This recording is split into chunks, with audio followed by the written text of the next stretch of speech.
और अब बात राज्यसभा चुनाव की। 2025 का अंत मोदी सरकार के लिए शानदार रहा। खासकर संसद की कार्यवाही के मामले में सरकार ने बड़ी कामयाबी हासिल की। 15 बैठकों वाले छोटे से शीतकालीन सत्र में 8 बड़े बिल पास करा लिए। खुद संसदीय कार्य मंत्री ने संतोष जाहिर करने वाला बयान दिया था। लेकिन अब जान लीजिए कि आने वाला साल 2026 सदन के भीतर सरकार के लिए और भी आसान हो सकता है। सरकार के फ्लोर मैनेजर को बिल पास कराने में ज्यादा मशक्कत नहीं करनी पड़ेगी, क्योंकि लोकसभा और राज्यसभा में सरकार पहले से ही बहुमत के साथ बैठी है और अब उच्च सदन यानी कि राज्यसभा में सत्ता पक्ष का आंकड़ा और बढ़ सकता है। साल 2026 में राजनीतिक तौर पर बड़ी हलचल होने वाली है। 2026 के अंत तक राज्यसभा की करीब 75 सीटों पर चुनाव होने वाले हैं। ये सीटें अप्रैल, जून और नवंबर में खाली होंगी, जिसकी वजह से यूपी, बिहार, महाराष्ट्र, बंगाल, तमिलनाडु जैसे राज्यों में राज्यसभा के चुनाव होंगे। 2026 में 5 राज्यों में विधानसभा के चुनाव भी होंगे। राज्यसभा का चुनाव विधायकों की संख्या के दम पर ही लड़ा जाता है, लिहाजा विधानसभा चुनाव के नतीजों पर बहुत कुछ निर्भर करता है और इसलिए संसद के ऊपरी सदन में बड़ा फेरबदल संभव है और राज्यसभा में एनडीए और इंडिया गठबंधन के समीकरण बदल सकते हैं। एनडीए की ताकत और बढ़ने की संभावना है, जिसके बूते बीजेपी की नजर अब यूसीसी जैसे बिल को पेश करने पर हो सकती है।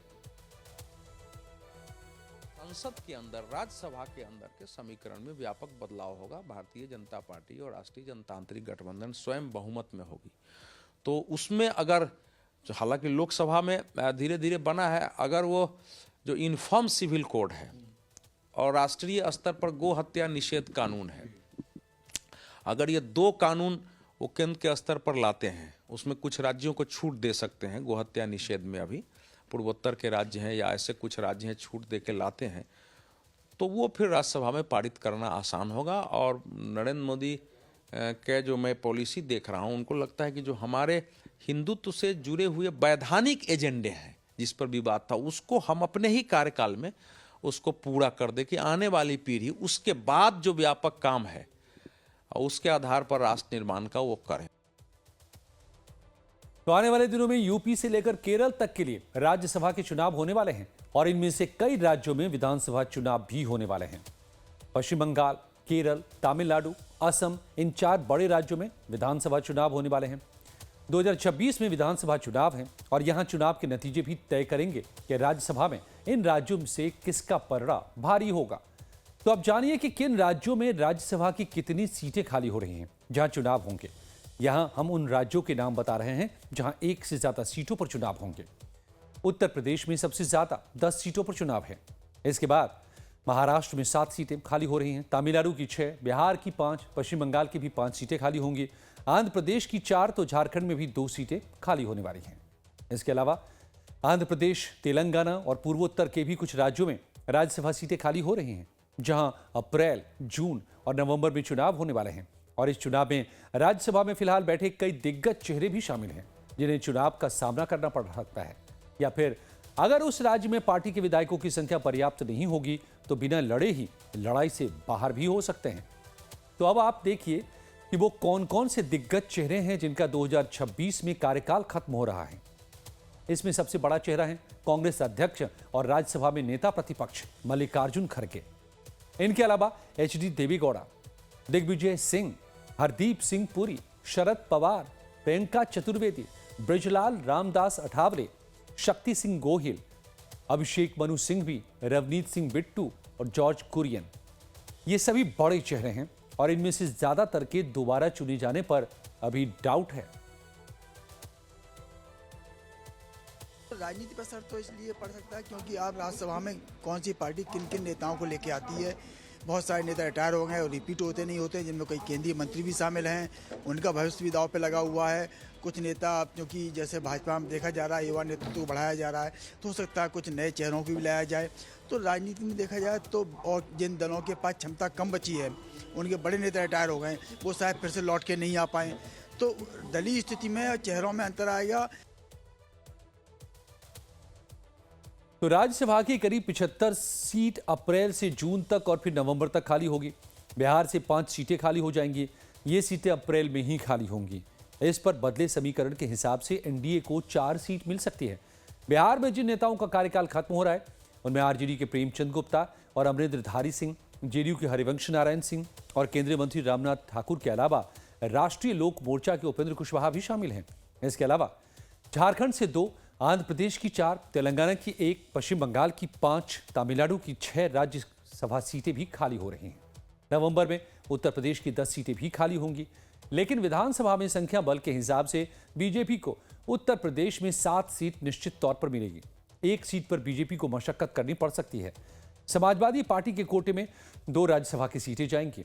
इसके अलावा मध्य प्रदेश, असम, अरुणाचल प्रदेश, मेघालय, मणिपुर, मिजोरम, उत्तराखंड, हरियाणा, हिमाचल प्रदेश, राजस्थान और छत्तीसगढ़ की भी कई सीटें खाली होने वाली हैं।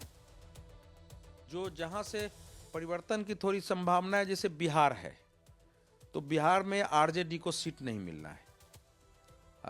बिहार में जो है, जो प्रेमचंद गुप्ता की सीट है और अमरेंद्र धारी सिंह की, वो नहीं मिलना है। असम में जो 3 सीट है उसमें एक एजीपी की है, बाकी बीजेपी के हाथ में मुझे नहीं लगता है बहुत चेंज होगा। छत्तीसगढ़ में ये जो है केटीएस तुलसी है या नेता, दोनों कांग्रेस के पास है, वो खत्म हो जाएगी। हरियाणा में एक किरण चौधरी रामचंद्र जांगड़ा का है, तो अब देखेंगे तो दोनों हरियाणा में 1 सीट तो बीजेपी की निश्चित है। देखा जाए तो ऐसे बहुमत के आधार पर दोनों निश्चित है, लेकिन वो इसलिए बीजेपी की ताकत इसमें बढ़ने वाली। हिमाचल में 1 है, वो जा सकती है बीजेपी की, रह भी सकती है। उसी प्रकार से पश्चिम बंगाल में 5 है, अब उसमें अभी तक बीजेपी का कोई है नहीं, लेकिन बीजेपी के पास चूंकि 73 सीट थी, अभी शायद 68 या 69 बचा हुआ, तो आप उसमें से गिन सकते हैं कि 1 सीट भाजपा की निश्चित उसमें आएगी। उधर महाराष्ट्र में 7 सीटें अप्रैल 2026 में खाली हो रही हैं। शरद पवार, प्रियंका चतुर्वेदी और केंद्रीय मंत्री रामदास आठवले जैसे बड़े नेताओं के उच्च सदन का कार्यकाल खत्म हो रहा है। शरद पवार और प्रियंका चतुर्वेदी की संसद में वापसी पर ग्रहण लग सकता है। महाराष्ट्र में महायुति आसानी से 6 सीटें जीत लेंगी और विपक्ष के खाते में सिर्फ 1 सीट जा सकती है। कर्नाटक में 4 राज्यसभा सीटों पर चुनाव होने हैं, जिनमें से 3 सीटें कांग्रेस जीत सकती है। विपक्ष के खाते में सिर्फ 1 सीट आनी है। बीजेपी अपने किसी नेता को संसद भेजेगी या फिर जेडीएस को समर्थन करेगी, ये अभी साफ नहीं है। पश्चिम बंगाल से 5 राज्यसभा सदस्य रिटायर होंगे, जिसमें साकेत गोखले भी शामिल हैं। तमिलनाडु से 6 नेता रिटायर होंगे, इनमें से पूर्व डिप्टी लोकसभा स्पीकर थम्बी दुरई और तिरुचि शिवा भी शामिल हैं। असम, अरुणाचल प्रदेश, मेघालय, मणिपुर और मिजोरम जैसे उत्तर पूर्वी राज्यों से भी सदस्य रिटायर होने हैं। उत्तराखंड के नरेश बंसल को हिमाचल प्रदेश से इंदु बाला गोस्वामी अगले साल रिटायर हो रही हैं। राष्ट्रपति द्वारा मनोनीत सदस्यों में से पूर्व chief justice of India Ranjan Gogoi का मार्च 2026 में कार्यकाल खत्म हो रहा है। ऐसे में राजनीतिक एक्सपर्ट का मानना है कि इस चुनाव में एनडीए के भविष्य पर ज्यादा असर नहीं पड़ेगा और फायदा एनडीए को ही होगा। इसे आंकड़ों की मदद से भी समझिए। राज्यसभा में एनडीए की मौजूदा ताकत 129 है, जबकि इंडिया ब्लॉक के पास कुल 78 सीटें हैं। जिन 75 सीटों पर चुनाव होने वाले हैं, उनमें से 43 सीट अभी बीजेपी के पास हैं, लेकिन नवंबर तक होने वाले राज्यसभा चुनाव में एनडीए की 48 सीटों पर जीत तय मानी जा रही है। ऐसे में राज्यसभा में एनडीए की सीट 129 से बढ़ सकती है। तो इसमें जो बढ़ने वाला है वो बीजेपी के, जैसे उड़ीसा बीजेपी की बढ़ने वाली है। महाराष्ट्र, अब महाराष्ट्र में शरद पवार हैं, प्रियंका चतुर्वेदी हैं, फौजिया खान है, तो अब ये तीनों का आना मुश्किल है। और तो जाहिर है कि ये बीजेपी और जो बाकी साथी हैं उनके बीच जाएगा 6 में से। तो कुल मिलाकर अगर हम देखते हैं तो इन सीटों में से आज की स्थिति में बीजेपी की टोटल 43 से 45 सीटें आती दिख रही है। तो ये एक उड़ीसा में 1 भी सीट नहीं थी, अगर 6 बढ़ती है तो बहुत बड़ी बात होगी। महाराष्ट्र से उनकी 2 बढ़ जाती है, छत्तीसगढ़ का 2 का 2 होगा, तो ये बीजेपी के को ये काफ़ी, इसलिए भारतीय जनता पार्टी बहुत सोच समझ के लाएगी सब जगह इस समय। तो राज्यसभा में सीटें बढ़ने की सूरत में एनडीए आसानी से अपने फैसलों पर मुहर लगा पाएगी और इसलिए माना जा रहा है कि कई महत्वाकांक्षी बिल को मोदी सरकार आसानी से पास भी करा लेगी।